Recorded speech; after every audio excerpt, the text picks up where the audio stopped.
Welcome to my Instagram live with Aria at home tonight. Hoping that the authors and the publisher jump on soon.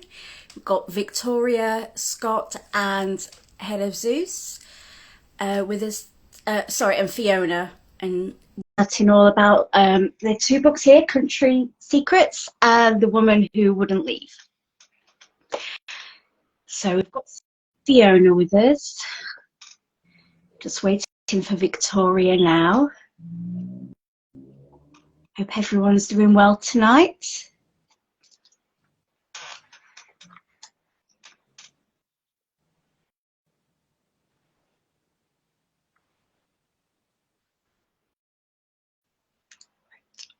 Okay. I think that should be everyone. Not working. Hi. Hi. Hello. Hello. Hi. Hi, both of you. Nice to see you.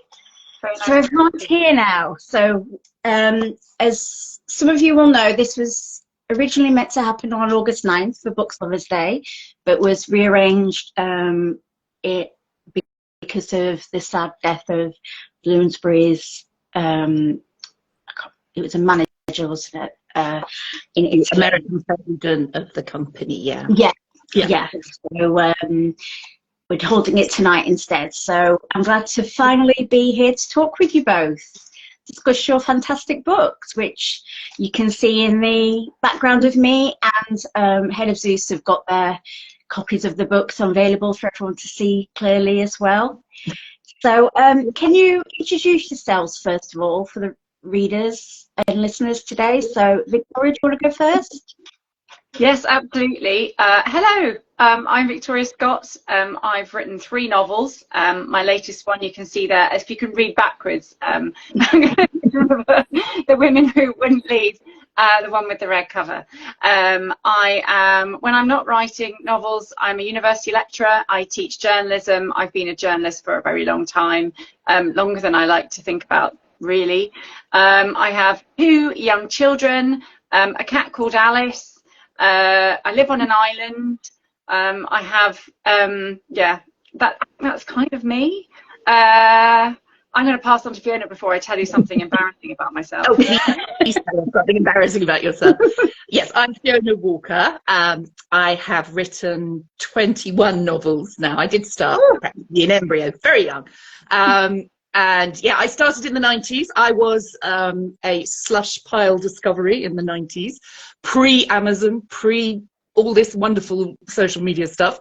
And I have, yes, written a book on average every 18 months. It's what I do for a living. I was very lucky that I could become a full-time author with that first book, age 23 was the truth of how old I was.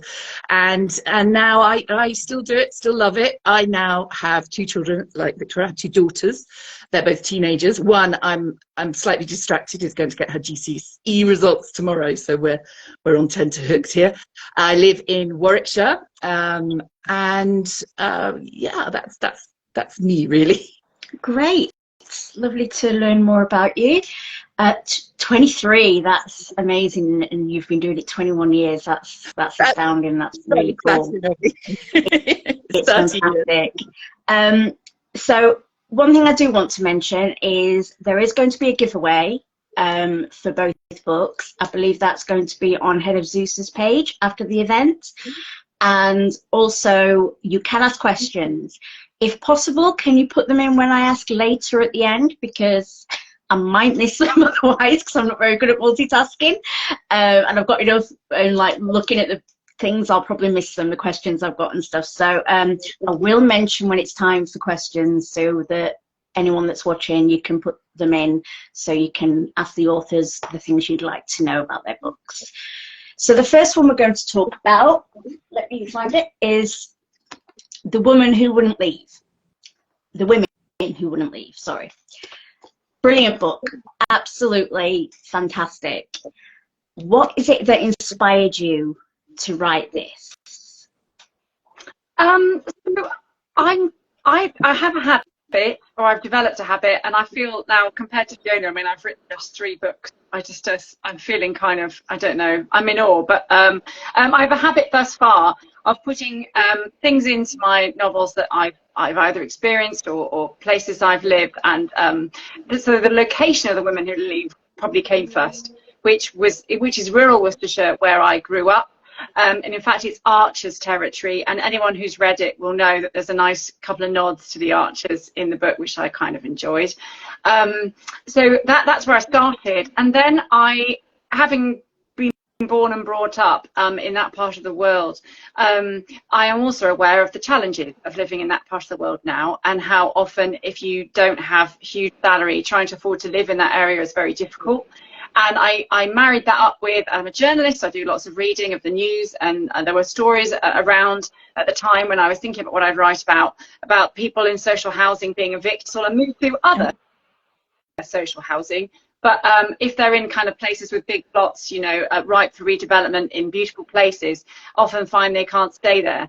And I just thought, well, I know there is basically no social housing in Worcestershire, rural Worcestershire anymore.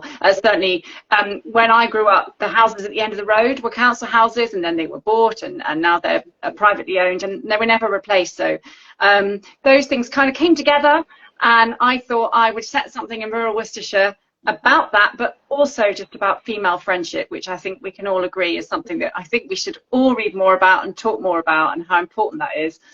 And about community, because I wrote it after COVID, and COVID was so depressing for so many. I mean, awful, but the isolation depressed a lot of people, and not being around other people and having that community was a big thing. So that's in there too. Great.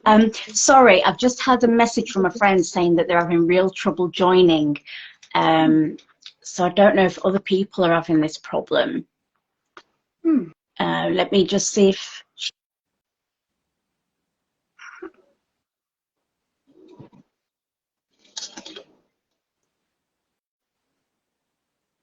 I don't want to be doing this and then have no one be able to watch. We're getting a few more joining, it seems, so that's good. Great, people are saying they're in. That few friends have text saying they're in. That's good. Great.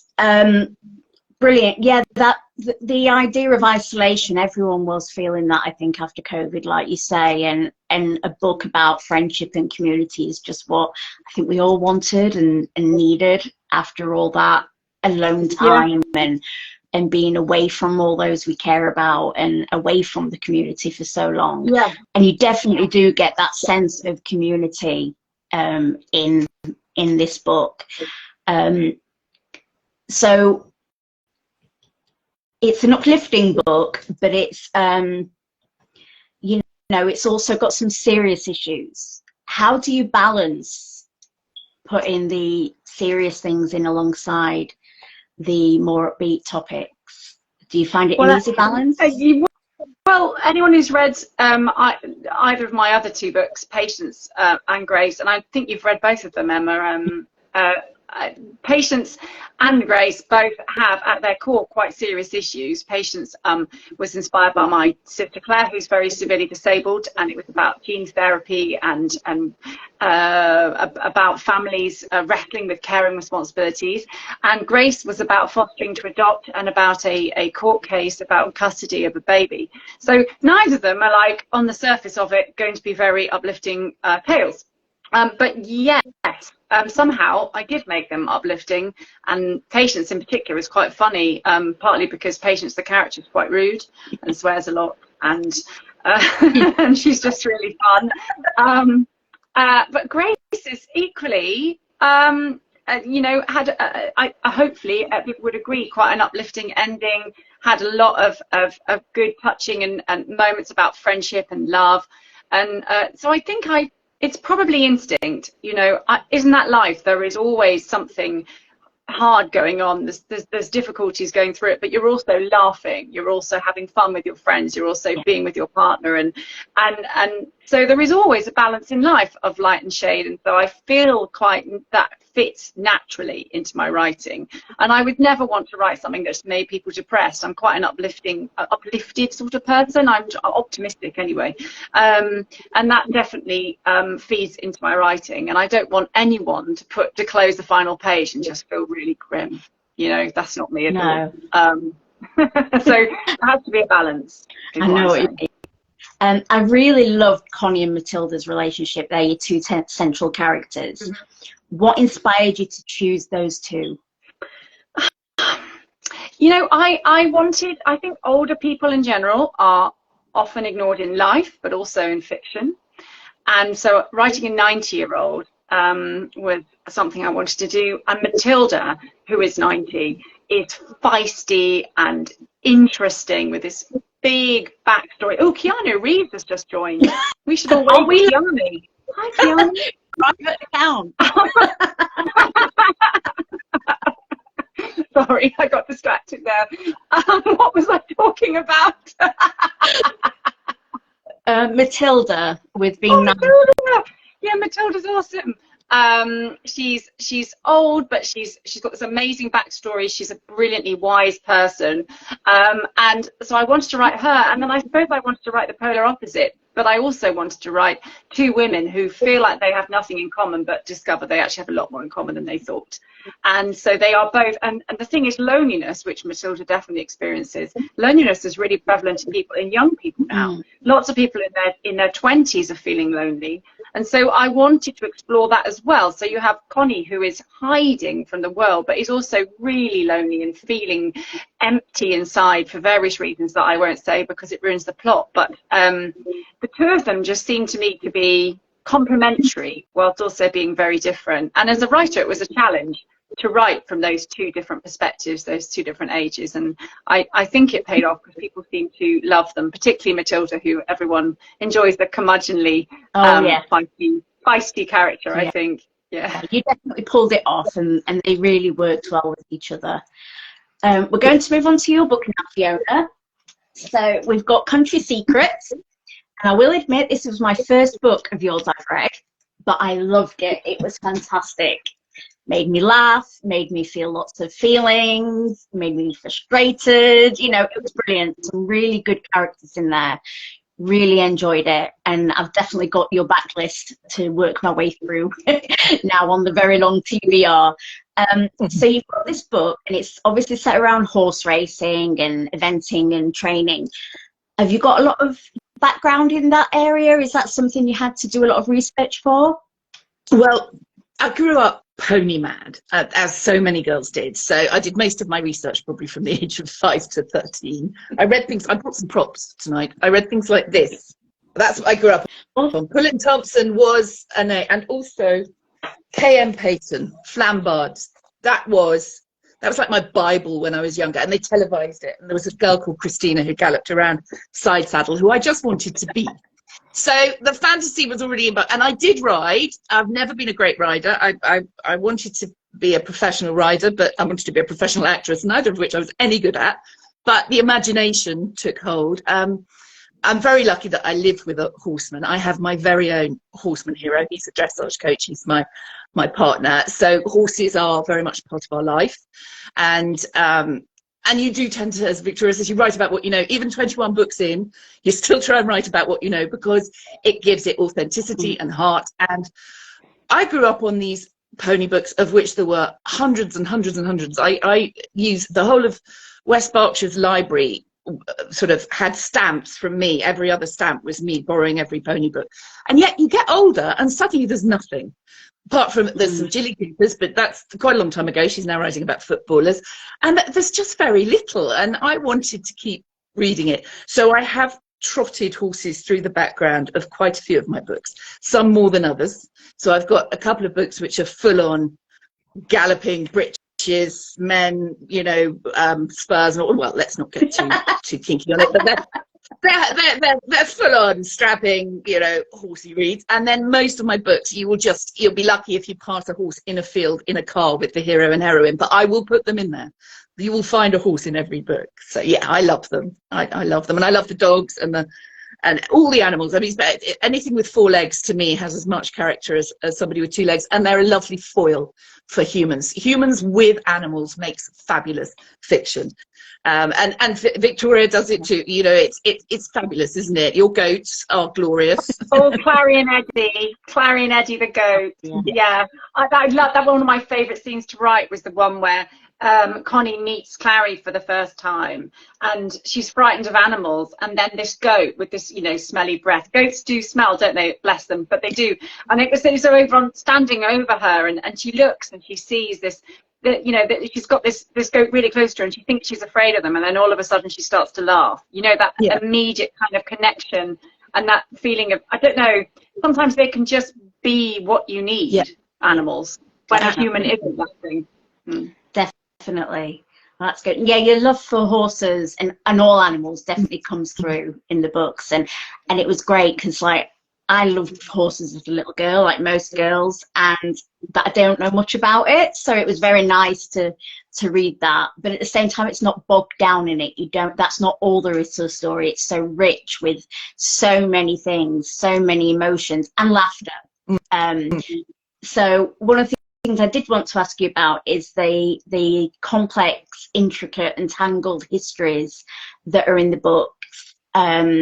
Of all the characters, are they hard to keep track of? Have you got like a big wall? No, no. Was that quite hard? I was more organised because this is the 3rd book in a series of books. So the characters appear in previous books, although it does stand alone, as you found out. You can read it on its own. But the difficulty when you write a series, and I've had it before because I often put characters from previous books in new books. Again, you might just drive past them, or they might actually be intrinsic to the plot. But you have to go back and research them, because the worst thing is to forget their eye colour or their middle name, or, you know, some, and I'm terrified that I have. And I should keep a file. I should be the most organised one. I should keep something like a spreadsheet, but I don't even keep a spreadsheet of, I mean, anything. I don't even know what I put Excel on, and I just panic and have a small meltdown. I just have to rely upon memory, and then having a really quick check back, because again, if you try and read 3 or 4 of your own books before you even start one, you're delaying. And publishing now has this very quick turnover, this critical timeline. I'm always behind. I'm always trying to catch up myself. But then that adrenaline gives the characters energy. So you're always playing that game with authentic, trying to make sure the characters are absolutely true to their previous selves, and that the backstory is so clear in your mind you don't have to write it, which is one of my great faults. I often write the whole backstory, and my dear editor comes in and takes it out with a pen, going, you don't need it, you need to know it. But by writing it, sometimes that's how you find out about it, and then you have to work out where to put it. So like with Victoria, you almost write a book that's like crime fiction, where you write it backwards, where the backstory comes out and is the story as the secrets are revealed. And a little bit that's what I do with Country Secrets, hence the title. But it's making sure it always feeds action as well, which is again, you can get too bogged down in just sort of saying this was her. I have what I call Scooby-Dooing, and I think everyone calls it. I mean, I sound like that character from Miranda. It's what I call Scooby-Dooing. I think everyone calls it. Where a character sits down and tells you their whole life story in an emotional scene. In my case, usually with a bottle of scotch and a dog. And again, you have to try and kind of take that back and make it much more action and narrative based. So with Country Secrets, yeah, most of the time the secrets come out because they have to, because because if they don't, something awful will happen. That type of secret. And you get that tension and the salaciousness as well, and the intrigue. It's all there. And I have to say, for someone who did read it as a standalone, you did a brilliant job of making me feel like I knew the characters even though I hadn't read them. You know, there was enough there to feel like, oh, I get this. You know, I'm not missing a big part of the plot, and I think that's key, like you say, so people can read it standalone. So you did a great job. Oh, thank you. Doing that. Going back to Jilly Cooper quickly, you've been called the Cosmo Generation's Jilly Cooper. How do you feel about that? Well, that was 30 years ago. I feel like there's several generations who've come up beneath me. I actually found something on I think it was my agent's website that said Fiona is the voice of young media aware women. I thought, I'm 54. I can't. This is my first Instagram live stream. I am not media aware. And Jilly Cooper's still going strong. She's got a book out in a couple of months, I think. And I would like to feel that after 30 years, much as I absolutely owe her a debt because I was so addicted to her books when I was in my teens and 20s, that probably the reason I did write was because she took too long between books. But I don't write fan fiction. I don't think you can write 21 novels and say it's not gone its own way. So no, I love being compared. She's absolutely glorious. She's funny and wickedly sort of, her social satire is brilliant. But we're two different generations. So yes, I might be right. I think it's a very small area. I think the country romp, there just aren't many of them, especially with multiple plot lines and things. They're big books. They take a lot of writing.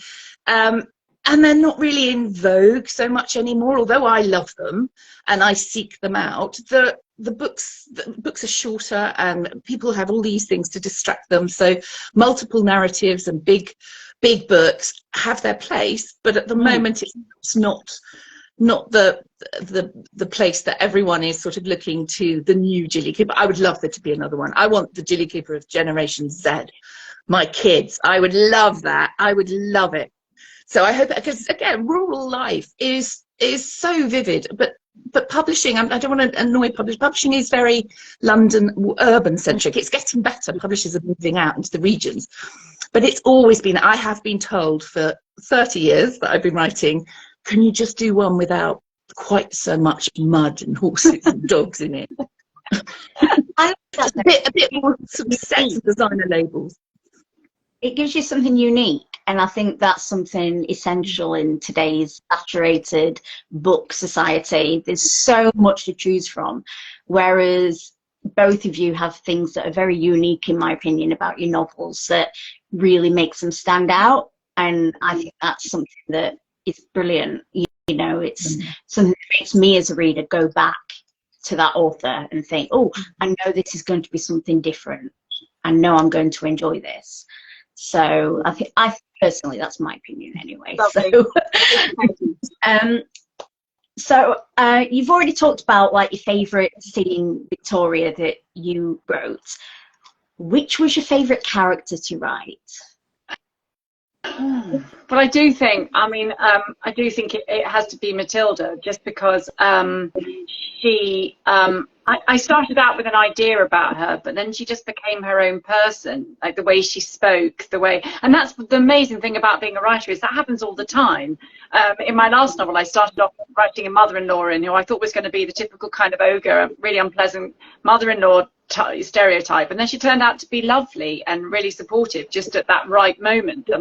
And that happened with this. You know, Matilda had a vague idea, but then she just became really kind of caustic, but also really soft underneath, with this wonderful backstory that I had sort of thought about, but it really evolved as I went along, and I love her. I'm not entirely sure I'd like her to be my neighbour, but but I like her. Yes, so I agree. As a character, she was by far my favourite, but I don't know if I'd want to live next door to her, especially with all the animals. No. We had chickens next door to us once. That was enough. Chucking stuff over the fence and whatever else she gets up to. Yeah. No thanks.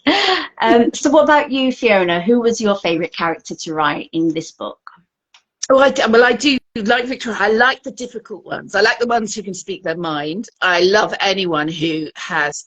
I like characters with difference who don't toe the line. In Country Secrets, I have to say, I like the new characters as well, because lovely as it is to go back to old characters. My favourite was another old... It was Kenny. And Kenny is this old seedy comedian, a brummy comedian, who was, you know, cigar and mother-in-law jokes in the 80s, and then has reinvented himself thanks to a lucky break in a very small part in a movie, has become Hollywood's sort of, he plays the English dad. He plays the grumpy English dad, but he's become this sort of wheat grass, golf-loving, tanned, fake-toothed kind of new invention, and yet he yearns to go back to the old days. He yearns for life before woke, I suppose, and And again, it's a lovely opportunity to write someone who, because we're so careful these days, we tread so gently, light feet with writing, and you don't want to assume somebody else's life story. So we're very careful about cultural appropriation and all the things we have to now be very wary of. And I have to say, one of the few places you can go and let absolute rip is, and I'd probably get lampooned for this, is a 70-something male comedian with a very, very dodgy backstory. You can kind of throw some fun at that one. So I loved him, and I love the fact that at the base of it all, he's just been madly in love with the same woman his whole life since he was a kid. And again, that redeems people in my love. Always redeems my characters. I try and make everybody have a little bit of, even the worst ones. I mean, that's just a bit sentimental of me, but I really don't like anyone being an out and out bad un. No, and I think there's always nuance, isn't there? You know, generally there's always something good in a character. Yes. That you can find, even if it's a tiny slither and the rest of them isn't good. There's always that little something.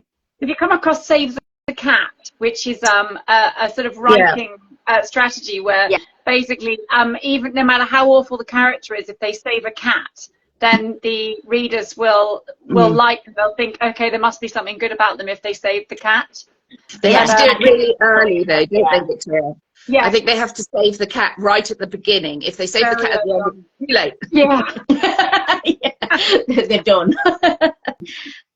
As we were going to do this on Book Lovers Day, I did want to ask you both, when did you first find a love of books? Do you want to start, Fiona? Please do. Oh, do you want me to start? Sorry. You start. Well, I have discussed my pony book addiction. I read, just lonely childhood, country girl. I read, as I said, everything in the library on ponies. And then I borrowed stuff from my parents' shelf, which was a bit of a shock, because I went from this to, at best, Iris Murdoch, at worst, things like Fear of Flying, Erica Yong. Older people will understand why that was a bit of a shock, because I probably was about 12 at the time.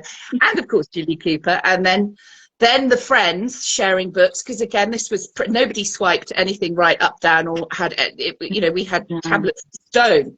So the friends in the common room at school, and we all had our Judith Krantz and our Jackie Collins. And in fact, the early Fiona Walker, which came out with, they were this big, and they would all fall open on the same page, which was the naughty bit. So yeah, I've never stopped reading. I still read voraciously. I would rather stop pretty much anything else in life than reading. Reading is so important. I think it's so important as a writer. You have to keep reading, and although I try not to read too much of the same genre when I'm writing, in case I start imitating the people I'm reading. But going back to my love of reading, I think similarly, I was a country girl. We lived in the middle of nowhere pretty much. I couldn't get out really to see, by myself.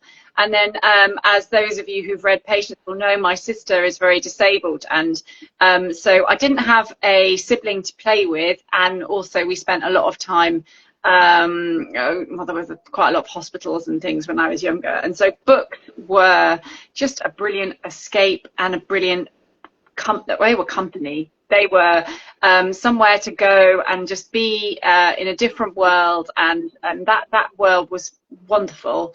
And I ripped through books at an amazing speed. I remember my dad, I think, agreeing to let me have a famous 5 book or something from W.H. Smith, and I finished it like by the end of the day, and he looked at me like, I only bought it for you this morning. And my daughter, she's 9, she has a pile of books beside her bed that makes me proud. I think there are about 20 books on there. It's a bit of a landslide situation, and she always checks out the maximum number she can get from the library. So she's definitely inherited it from me, and I love that. I'm definitely encouraging that. She just needs more bookshelves. That's great. Yeah, it's good to see the next generation, isn't it? I know my boys used to read voraciously, but they're 18 and 19 now, and they've kind of like gone away. But my oldest, he's about to go to uni, and he's like, I think I want to actually get some books and start reading. And I'm like, yes, finally, you're going back to it, because they were both big readers. So yeah, it's nice to see that next generation, isn't it? Yeah, going on to do that. So what advice, starting with you, Victoria, what advice would you give to people who want to start writing? Start. Like literally. Like start out in the industry, I mean, my advice is to start. I mean, like, don't overthink it. Don't stress out about it. Don't worry about what you might be writing. Just write something, whatever comes to you. I started writing when I was, you know, probably before I could form full sentences. It's always been an instinct, but a lot of my stuff wasn't very good, right? You know, so I mean, everyone has to start somewhere, and so that's what I'm saying. Just literally don't think about it too much. Just start. And just write something from the heart, write something that means something to you, and just write it for yourself. Don't think about what anyone else will think about it, because actually writing for me, as well as, you know, for the 3 novels I've written, I've been writing about my life experiences since I was a kid, big experiences. I just instinctively write them down because it makes me feel better, and I think that can help too. So just, as I say, just write for you, just write anything, just start, and don't get stressed about it, would be what I would say. That's great advice, thank you. And what about you, Fiona? Well, I totally agree with Victoria, but I would add finish. Because there are so many half-finished books in people's drawers, and whatever you do, whatever you bung on the end, they can all wake up and it's a dream. It doesn't matter, but when you finish it, that's the high. The high comes from writing as well. I totally agree. Get started, break it down into manageable bits. Don't feel you have to do your magnum opus in a day, a week, a year, or even a decade. You can pick it up and work on it any time. But if you finished it, you enter this whole new wonderful world of editing, for a start, which is half the book is written in the edit. It is so important, and I never knew that when I set out. I thought once I put the end on it, that was it. I could, you know, the fanfare and ticker tape welcome would greet me in Bloomsbury, but it didn't work quite like that. However, finishing it is so much further than most writers get. So keep going and finish it. Do you know, I wrote a blog post about exactly that for my agent a couple of months ago. Literally 5 tips to finish a novel, not start, but like start and finish maybe. And yeah, I was essentially sort of, you know, things like just keep going. I started Patience, my debut novel, a decade before it was published, maybe even more than that, and then left the first 30,000 words while I had a child. You know, we all know that keeps you busy for a bit. I had a baby, but yeah, you know, you just have to keep going, and then you're so right. That finishing right in the end is the best thing ever, isn't it? It's like the pie, isn't it? Yeah. You can't describe it. It's so buzzy, wonderful. Well, especially because, you know, I mean, your books are even longer than mine. I mean, my novels are about 100,000 words. How long are yours? The worst thing is they're actually longer when I finish them, and then we cut them because I can't. So, yeah, I grew up on big books. That's the difficulty. My appetite is the Jackie Collins, Jilly Cooper size of book, so I find it very hard to write down and lean. And I know I always put too much backstory at the beginning and all these. So I've got a method. I've got a modus operandi. When I finish, they're usually well in excess of 100,000. I've finished books that have been closer to 200,000, and then the magic begins with the chopping out, and that's lovely. That bit where you go, oh, we don't need that. That was just me sort of thinking on the page. But yeah, that I always write the ends like I would love to write the beginnings, if you know what I mean. It's all, you know, show don't tell. It's just they whiz along, but it's like I take that long to get going. It's like a toboggan ride where by the bottom, you know, it's fabulous. Oh, fine. I write the end really quickly because I kind of want to know what happens, even though I know what happens. Yeah, really strange. I know what you mean. Yeah, that reminds me. Right. Wow, can't believe we've been 35 minutes already. So has anyone got any questions? We've got about 10-15 minutes left. If anyone wants to ask anything to Victoria and Fiona. So if you want to write it in the comments section, I can read it out if any come up. Still getting some people joining, which is nice. So I'll wait and see if we get any questions. Have you either of you ever had an unusual way of research, like any unusual research you've had to do? I went tank driving for a book I didn't end up even writing. Oh, that's I decided to write this book about this tank driving centre in a farm where this, and I went and interviewed this man about his tanks, and I knew a lot. I've got a lot of books still about tanks, which were very good for my stepson when he. But yes, I never actually wrote the book. I think the tank driving put me off. So I don't know if you find this, Victoria, that sometimes the research actually makes you go, I don't want to write this. I can't write. Yeah, well, oddly enough, I wrote 40,000 words of a novel set in a women's prison. It was like a creative writing group in a women's prison, and so I, for that, actually via someone I knew, sort of got into contact with a woman serving a sentence in jail, and this is during COVID, and she and I had several video chats, which is what they were doing for visits at that point. And that was fascinating. I got to know a lot about her daily life, and I did, alongside that, lots of reading about life in women's prisons. And then, that book came to a halt, and I haven't finished it. So yes, another of those research that didn't go anywhere. And I think people don't realise this about writing as well. There's just quite a lot of half-finished books and lots of sort of first chapters sitting, certainly on my computer. I don't know about yours, Fiona. Yeah, look. Yeah, lots of ideas, lots of pictures that I've gone to my agent. This is brilliant. This is the best, and she has to very gently say no. Yes, they both sound really interesting research projects. That's great. So, what's your writing kryptonite, Fiona? Would you say? Insomnia. So I stay up and write at night, and particularly since I used to do it because I started so young, because my first book, I was 21 when I started it, 23 when it was published.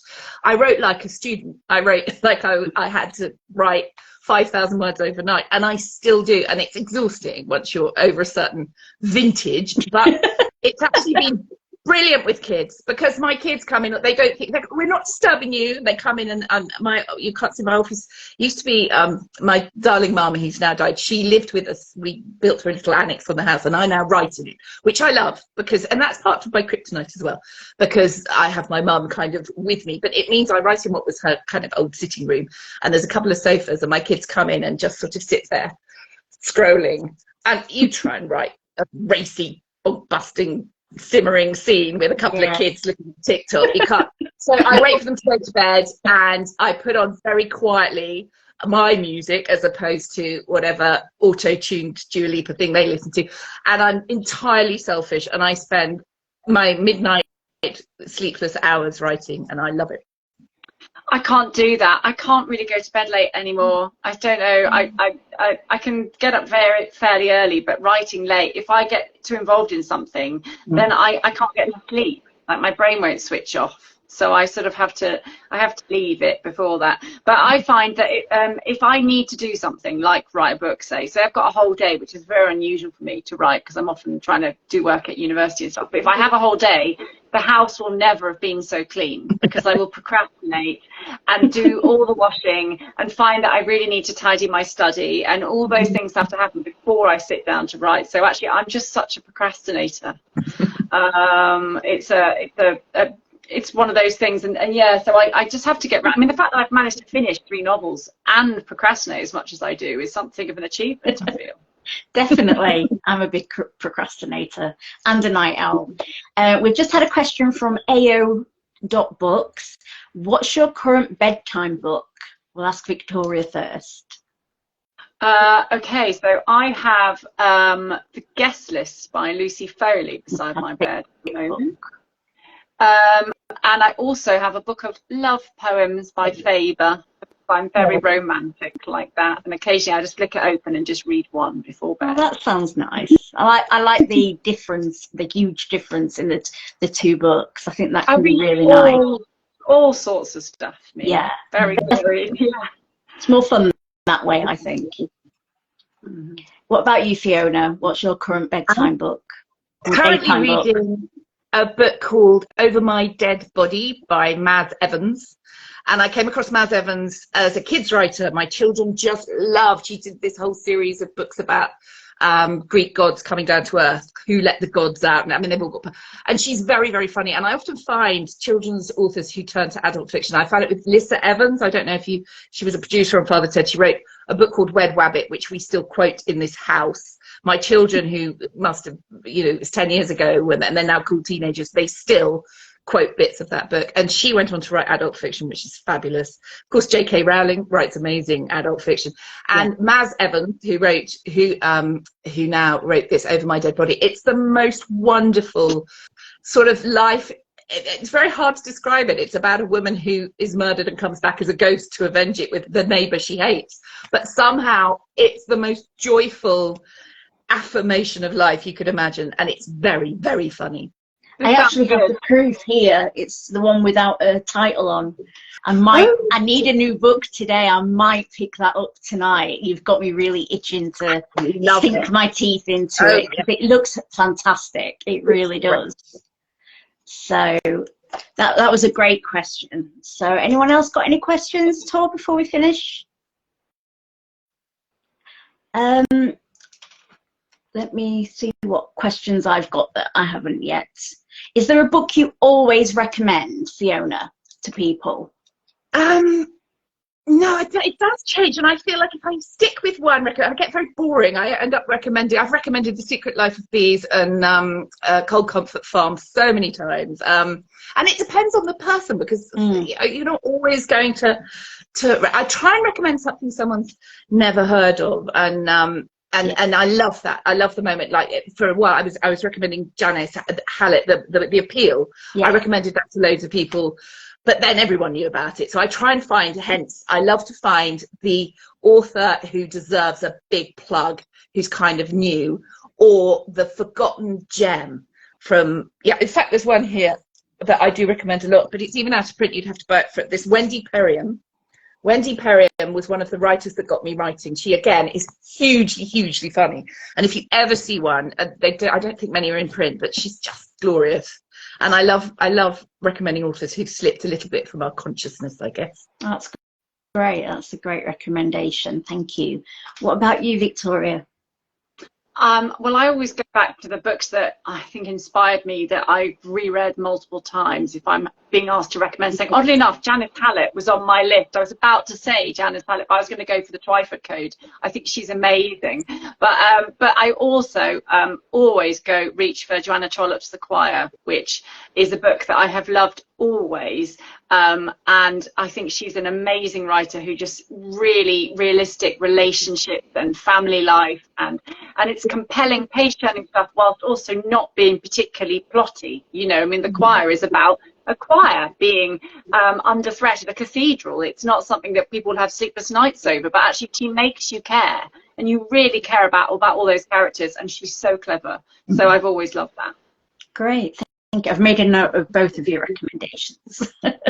Amy Catherine Watson says, hi, I'd love to know what's your favourite supporting character. I think obviously we're going to talk about your books that we're talking about tonight. So Fiona, who's your favourite supporting character in Country Secrets?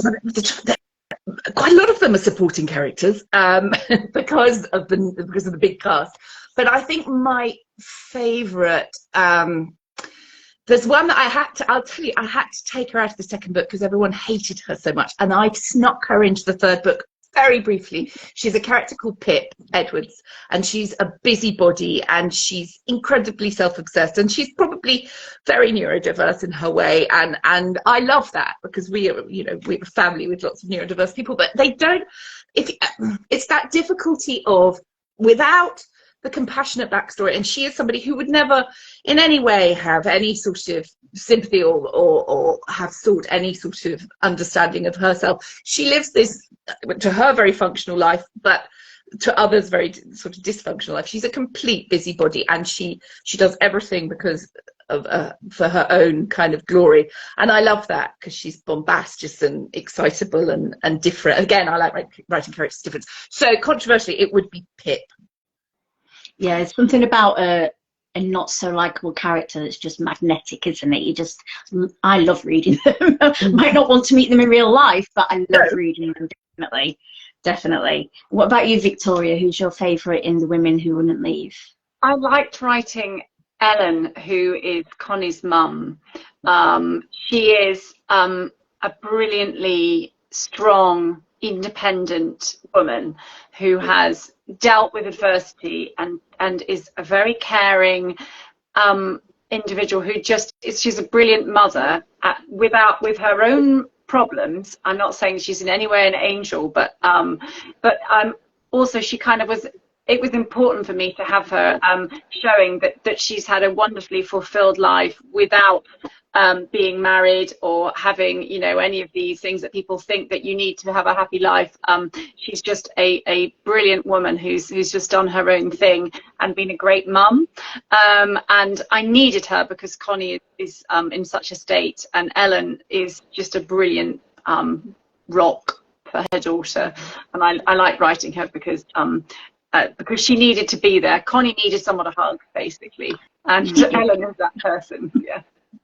No, it's great to see a mum having a fulfilled life outside of motherhood as well, and yeah, nice we're seeing more and more of those characters, isn't it? Where they're fully rounded people. They're not just mums or you know just a wife. Because like everyone else, they've got mums are people with whole lives and whole personalities, aren't they? Yeah, and I think we all know. I mean, I'm in my 40s. As we get older, we become more invisible, I think, in society. And I just think that's absolutely pants, frankly.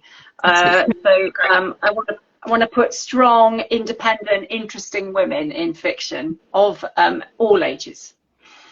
No, definitely. And personally, one of the things I do want to thank you for is, as a disabled woman, thank you for focusing on disability and for all your work getting that as a registered Amazon category. My pleasure. I mean that came about.